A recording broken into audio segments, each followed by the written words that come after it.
Bien, muy buenos días con los jóvenes de cuarto y secundaria. Esta semana cerramos este tema amplio de la taxonomía con el último reino, el reino animal.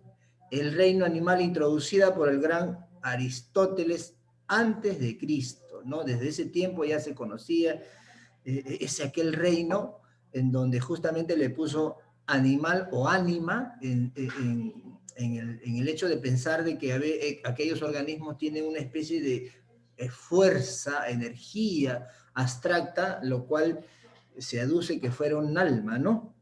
Bien, seguramente algunos datos que nosotros ya conocemos sobre los animales, que es que sus células son eucariotas, son heterótrofos, son de sangre caliente homotermas, o son de sangre fría como poiquilotermas, en fin, diferentes datos que nosotros ya sabemos, ¿cierto? Son aeróbicos porque respiran oxígeno, teniendo en cuenta que los animales aparecieron después de las plantas, entonces esos animales han ido evolucionando de tal manera que han conseguido el oxígeno en el ambiente, ¿no? En el ambiente producida por las abuelas de las plantas, que son las algas de vida marina.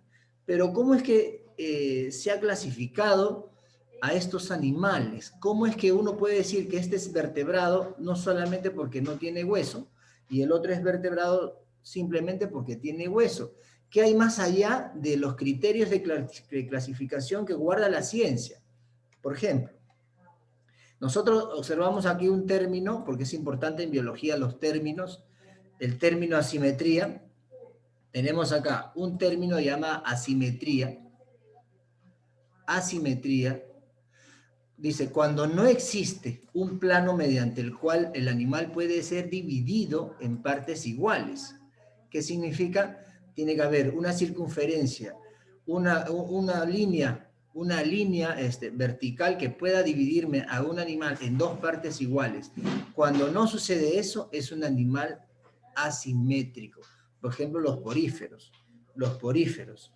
Los poríferos que tenemos en esta imagen posiblemente sean los animales menos evolucionados que tenemos en el reino animal.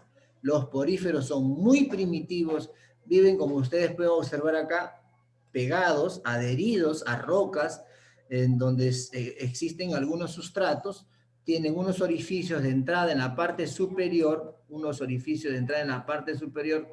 y en la parte interna tienen una especie de grumos llamados poros, por donde cae unas esporas para su reproducción.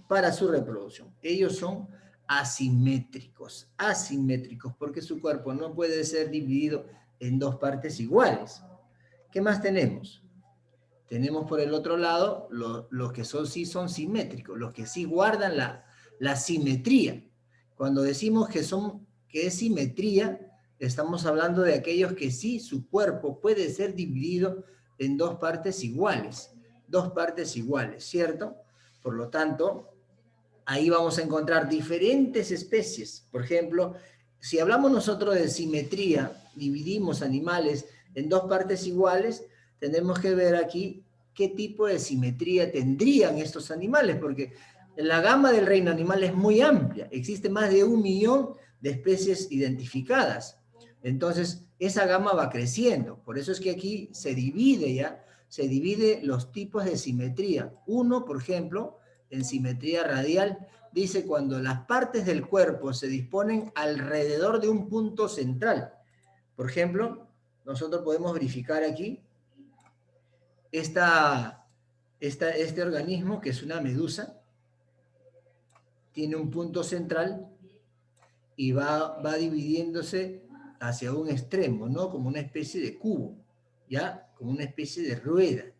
¿Ya? Ahí tenemos animales invertebrados, evidentemente, ¿no? Animales invertebrados, los menos desarrollados, pero después de los poríferos, ¿ya? Pero también tenemos la simetría bilateral. Esto es más específico, mucho más específico, dice claramente cuando su cuerpo está plenamente dividido en dos mitades, Estos animales, ¿qué tienen en consideración con respecto a los otros? ¿Qué tienen en consideración? Que su sistema nervioso es mucho más evolucionado, es mucho más complejo.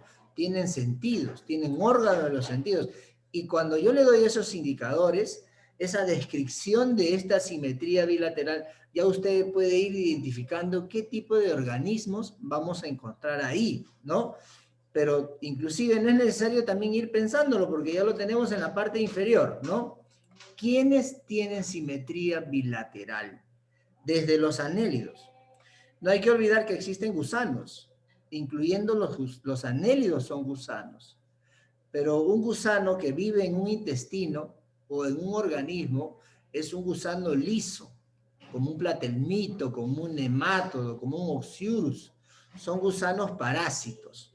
Viven a expensas de un organismo, como por ejemplo nosotros tenemos nuestra famosa tenia solitaria. Nuestra famosa tenia solitaria, ¿cierto? Ahora, los anélidos son primos lejanos de la tenia solitaria, de los nemátodos, nematelmitos, celenterios, de todos ellos, son sus primos lejanos. ¿Quién está en una escala superior? Los anélidos. Los anélidos son gusanos de mayor desarrollo evolutivo que todos los otros gusanos que viven a expensas de huéspedes. ¿Ya? ¿Cómo lo diferenciamos, profesor? Es claro, ¿cierto? ¿Cómo diferenciamos a un anélido de un hematelmito o de un celenterio? Lo diferenciamos por la textura de su piel. La textura de su piel. Anélidos viene de anillos. Anillos. Son gusanos que están segmentados su cuerpo. Cuando usted observa un gusano en una lechuga, en una planta, claro que sí, muy bien, la medusa. Bien, cuando usted observa un gusano de una lechuga, de una planta, son anélidos, porque ellos viven en las plantas, viven en esos lugares, tienen pequeñas cerdas, que son una especie de vellosidades, receptoras de estímulos, que les permite, y además de ello, en la parte inferior, en la parte ventral, tienen músculos, músculos que les permite desplazarse, por eso es que ellos se recogen y se desplazan, pero ellos ya tienen simetría bilateral. También tenemos los artrópodos, conocidos los artrópodos, ¿cierto? Porque en los artrópodos está el mayor número de organismos invertebrados y de mayor evolución, ¿cierto? Porque en los artrópodos vamos a encontrar a los insectos, ¿cierto? Vamos a encontrar a los arácnidos. ¿A quién más vamos a encontrar dentro de los artrópodos? Miren, ya les he dicho, insectos son artrópodos porque tienen patas, tienen mariposas, muy bien. Por ejemplo, insectos, arácnidos, ¿cierto? Crustáceos, miriápodos, lo que dice Sebastián, miriápodos, diplópodos, quiliópodos, son diferentes. Por ejemplo, usted observa un 100 pies, un 1000 pies, ¿cierto? Todos ellos son invertebrados, pero que tienen patas. Un 100 pies es muy rápido, pero es tóxico, porque es carnívoro. Un 1000 pies es herbívoro, no necesita correr, por lo tanto es lento. Pero están ahí. Los moluscos, miren, los moluscos y todos los vertebrados, incluyendo el hombre, están dentro de este grupo. Dentro de este grupo. Ya, aquí tenemos. El 100 pies es venenoso, claro que sí, es por eso le decía, es tóxico porque genera toxinas, ¿ya? Que para nosotros es un veneno, ¿no? Es un veneno. Evidentemente a nosotros no nos va a hacer nada porque nosotros somos mucho peso para ellos, pero como ellos son carnívoros, simplemente ¡plac!, le hacen el inyecto y ya poco a poco esperan nada más que la presa vaya muriendo y ellos se lo devoran, ¿no? Bien, esa es una parte de los criterios de clasificación. Si son simétricos o si son asimétricos. Pero ¿qué más tenemos? Observen acá. ¿Qué más tenemos? El desarrollo embrionario. El desarrollo embrionario. Evidentemente, nosotros hablábamos de las huellas taxonómicas y las evidencias taxonómicas. Acuérdense cuando nosotros decíamos que todos hemos sido embriones en algún momento. Todos hemos sido embriones.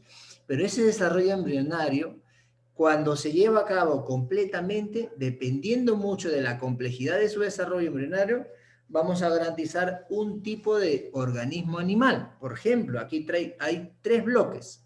Por ejemplo, la segmentación. La segmentación empieza con la formación del cigoto. Acuérdense bien que cuando un óvulo con un esperma se unen, se fusionan, ahí se produce la famosa fecundación, ¿cierto? Y esa fecundación da origen a lo que se conoce con el nombre del cigoto o huevo. Cigoto o huevo fecundado. Bien, pero ese cigoto o huevo fecundado no queda ahí, porque hay que entender que desde ese momento empieza un proceso llamado desarrollo embrionario por un lapso de días o semanas, dependiendo mucho de la etapa gestacional del animal. Y en esa etapa gestacional va a haber una etapa en donde se le llama desarrollo embrionario, donde van a haber sucesos importantísimos, importantísimos. Por ejemplo, después del cigoto se va a formar la mórula, como una mora, que es una fruta, ¿cierto? Es una fruta que tiene diferentes bloquecitos, que ahorita lo vamos a ver acá. Miren, después de la mórula viene la blástula, ¿cierto? Y hay muchos animales que solo se quedan en blástula, ¿ya? En blástula. Solo se quedan en blástula porque esos van a originar bocas y anos, ¿ya? Después de la blástula viene la gastrulación. Es otra etapa del desarrollo embrionario, en donde la gastrulación va a formar capas germinativas, que lo vamos a ver ahorita en la imagen, ¿ya? Y después de ello viene la organogénesis, que es la formación de los tejidos y de los órganos. Como vemos acá, miren, nosotros vemos en esta imagen la etapa de la segmentación. Miren, acá está el huevo fecundado, lo que nosotros le llamamos cigoto. Si usted observa, ha empezado un proceso que se llama división celular. División celular. En el caso de las personas, en el caso de nosotros, hay 15 días que son fundamentales para que se lleve a cabo esta etapa de transcripción de información genética que va de la madre y que va del padre. En esas 15 días existe un trabajo muy arduo de los cromosomas y de los genes dentro de esta etapa de desarrollo embrionario. Acá está la mora o mórula, miren, o mórula, formando como última parte de la parte de segmentación la blástula, que es como un anillo. ¿Por qué razón? Ustedes ven estos puntitos de acá, cada puntito son células que se han ido dividiendo. Si usted observa, aquí han habido 4, luego va a ir 8, luego va a haber 16, luego va a haber 32, luego 164, luego 128, y así. Y esa es una etapa de división celular en donde se va a formar, ¿qué cosa? Células madres. Si vemos en esta imagen inferior mucho más nítida, cada uno de estos es una célula que se ha ido subdividiendo, y ordenándose hasta generar esta blástula. Y a partir de la blástula, lo que nace es la gastrulación. Y poniéndonos a nosotros como ejemplo, esta es una célula germinativa, o perdón, ya no es una célula germinativa, es un embrión, donde hemos visto acá diferentes células, ¿ve? Diferentes. Y observamos que a partir de la gastrula se forman las capas germinativas.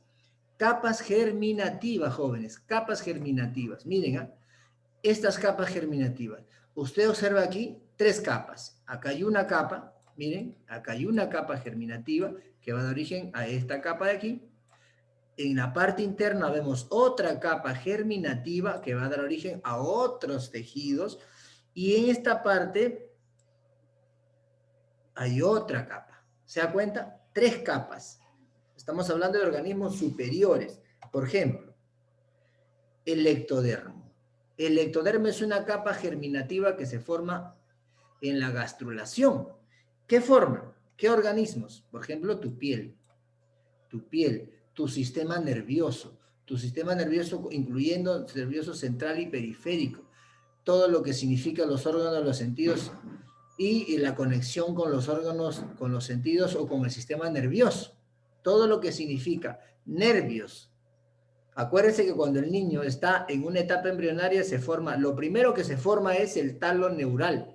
El talo neural es como un bastón. La parte de arriba es el cerebro y la parte de abajo es la médula espinal. Después ya se forma el corazón en la otra parte.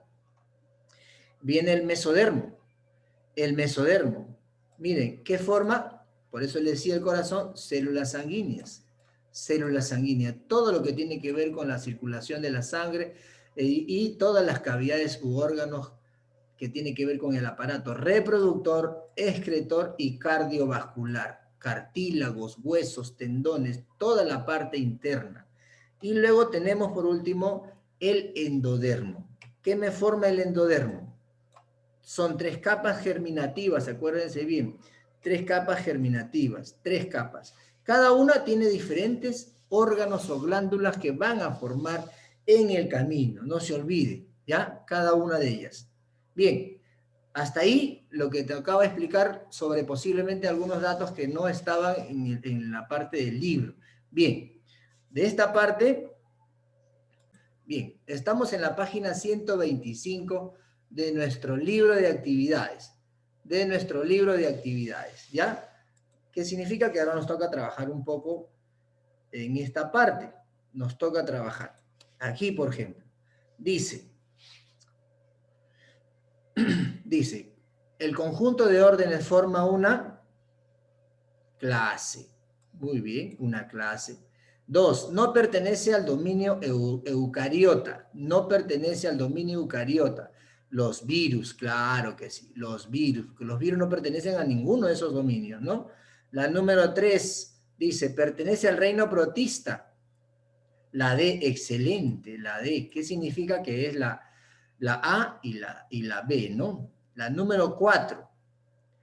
En la número 4 vamos a darle la respuesta. Excelente, muy bien. Andy, muy bien, Laura. Los pelicípodos. Qué nombres tan complicados, ¿no? Lo que nos ponen estos taxónomos.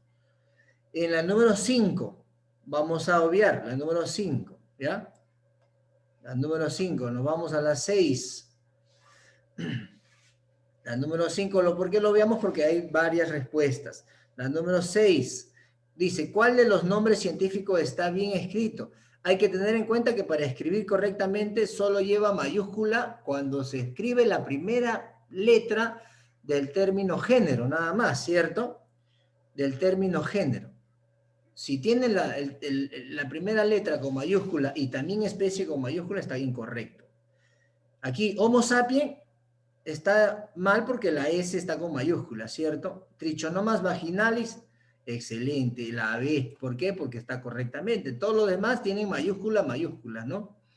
La número 7 dice Héctor Cubilla, un futbolista, tiene pie de atleta. Es causada por la 7, la D, me dice por ahí. Es un hongo, muy bien. No vamos con la 7 porque es un hongo el pie de atleta. Muy bien. En la número 8 es la A y la B, que significa que es la D, excelente. La número 9 es Ascaris lumbricoide, muy bien, Ascaris lumbricoide. La número 10 y la número 10 son heterótrofos, muy bien, heterótrofos. Bueno, ahora nos vamos, para poder escribir, vamos a poder escribir aquí por ejemplo, aquí vamos a esperar un ratito para que cargue. Aquí que le corresponde 6, 4, 1, 2. Vamos a ponerle ya. 6, 4, 1, 2. Dejamos un espacio ahí. 3 y 5. ¿Ya? 3 y 5. Esto de acá lo dejamos porque esto es, ¿cómo se llama? Diccionario. Nos vamos aquí. Sí, nos vamos aquí.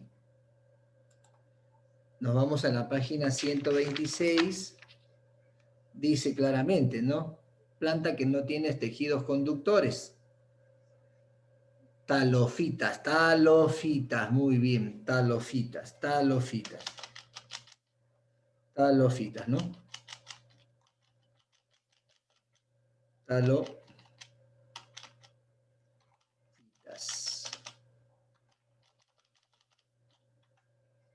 Muy bien. La número 2 dice, nombre original del ligneo. ¿No? Vamos por aquí.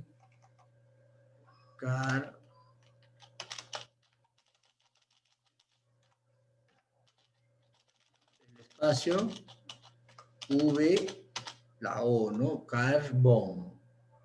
¿Qué me dicen la número 3? ¿Cuál es la número 3? Taxones. Muy bien, Ortega. Taxones, ¿no? Taxones.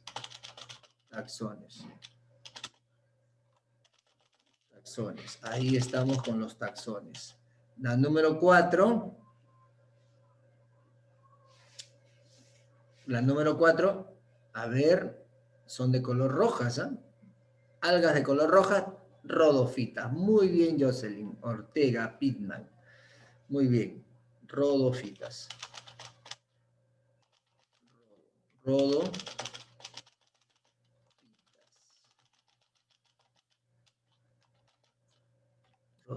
La número 5.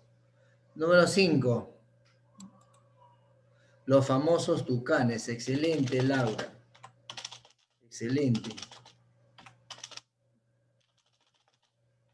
Tucanes. Bien. Número 6. La número 6. Los nemátodos, ¿no? Son parásitos intestinales, ¿ah? Los nemátodos. Los nemátodos.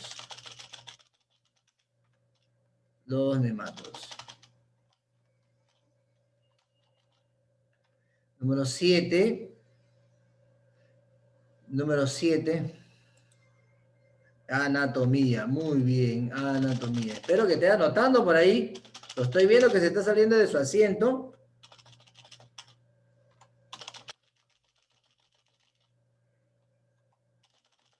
Anatomía. Bien, la número 8. ¿Qué más? La número 8. Filogenia, ¿no? Filogenia. Ciencia que estudia la relación de los orígenes genéticos, ¿no? La filogenia. Acuérdense que la filogenia es un aliado de lo que es la taxonomía, ¿no? Es un aliado de lo que es la taxonomía junto con la embriología, ¿no? La número 9, las plantas más primitivas, las plantas que salieron del mar, las plantas que evolucionaron y salieron del mar. Acuérdense que lo hemos tocado en un esquema que no tienen ni hojas, ni tallos, ni raíces, tienen pequeños rizomas, pero que sí hacen fotosíntesis, producen oxígeno, ¿no? ¿Cómo se llaman esas plantas primitivas? Se llaman briofitas. Brío. Son las briofitas. Briofita. Ahí está. Ahora nos vamos aquí. Nos vamos acá. Vámonos al reino vegetal. Hay que completar. Evidentemente, vegetal, ¿cierto? Y todos son vegetales, ¿cierto? Todos ahí son vegetales. Bien. División del maíz. Magnoliopita. Lo voy a escribir, ¿ya? Magnoliopita, ahí. Magnoliopita. Clase, lilióxida. Clase lilióxida. Orden. Orden Poales. Ahí, orden Poales. Vamos escribiéndolo. Orden Poales. Familia Poaceae. Poaceae. Género, ya sabemos nosotros cuál es el género, ¿no? ¿Cuál es el género del maíz? Sea, muy bien, sea maíz, ¿no? Sea maíz. Sea maíz. Nos vamos con la papa. Igual, la papa también es vegetal, por lo tanto le comillas. También es magnoliopita, comillas. Aquí varía, la papa no es lilióxida, sino es un asteridae, ahí. En el orden, en el caso de la papa, en el caso del orden, solanales. Solanales. En el caso de la familia, Solanaceae. Solanaceae. En el caso de género, Solanum. En el caso de especie, Tuberosum, ¿no? Tuberosum. Bien, excelente. Con la flor de la cantuta, también es vegetal, ya sabemos que es vegetal, comillas ahí, también es Magnoliopita, aquí también es Magnoliopita. En el caso de la clase, es Magnoliopsidia, unos nombres bien complejos.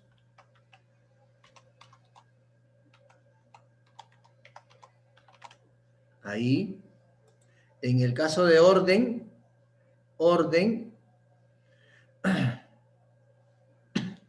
igual que la papa, comillas, ahí. En el caso de familia, vamos a escribirlo.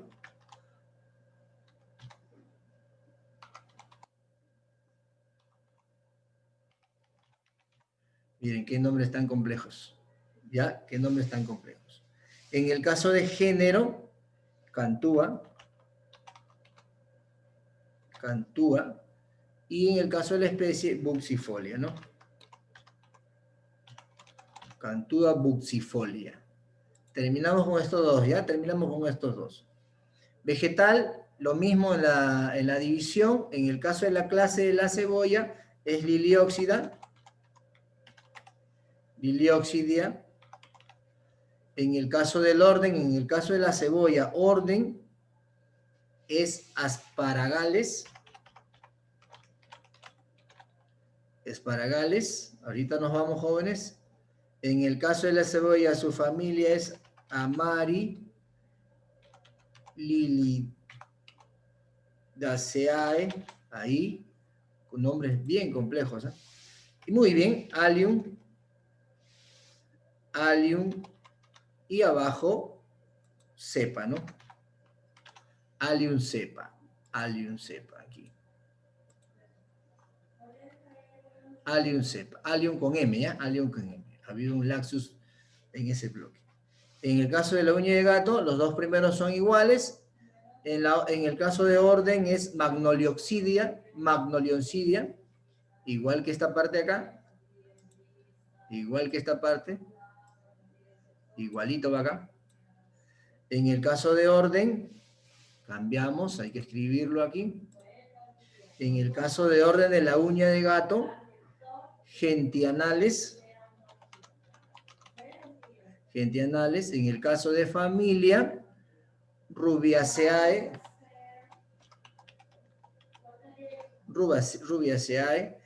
Y en el caso de género es Uncaria tomentosa, ¿no? Tomentosa. Muy bien. Uncaria tomentosa. ¿Qué hacemos con esta parte?